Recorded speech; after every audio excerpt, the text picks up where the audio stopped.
This is Scott the Fix-It Guy working on a Samsung gas oven that has a F1 error, which means that the temperature sensor is having trouble. We're just going to be replacing the temperature sensor. When I set it for bake, I get a beeping and an F1 error.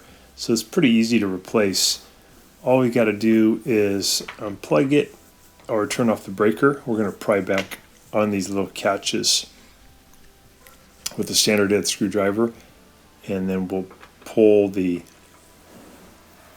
oven door off just to give us a little more room to work. So we pull back on these, and then you're going to lift it to close it, and then the hinges will come out. So make sure you support it, don't hurt your back. Pretty heavy. Get the door out of the way. We're going to take the racks out to expose more room. We take a Phillips head screwdriver. We're going to zip off the two screws that are holding on the oven sensor, which is located in the upper left-hand corner of the oven cavity. And these are pretty inexpensive to buy. You just need the model number. We're going to pull back gently on this wire, and it'll come out of the firewall, and there'll be a little modular connector that's really easy to depress and disconnect the old sensor. So I'm just going to press in with my thumb, disconnect the old one. And then we'll grab the new one.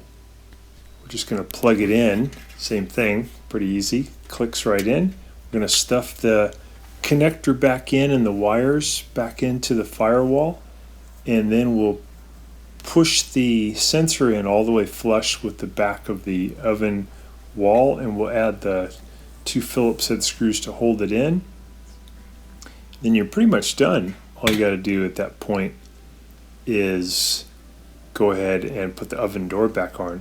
If you get an F11, it's different from F1. That means there's something wrong with the heating system, so you probably need a new igniter, or if it's on convection bake, maybe a new convection element. But the F1 is pretty easy because it's just the oven sensor. So we're putting the hinges back in on the bottom, and we're going to open the door, and then we're going to slide the little catches forward until they're nice and flat all the way up against the oven. Do the one on the right, one on the left, and then that'll hold the door in nice and tight. And then we'll just test it again, make sure it can go to bake. Set it for 350, and the preheat worked great, and it started heating up as it should and hit its temperature. So that solved the problem. Pretty easy repair. Hope that helps you out too. And thanks so much for watching our video, and please subscribe when you get a chance. Here's the old sensor. Thanks for watching.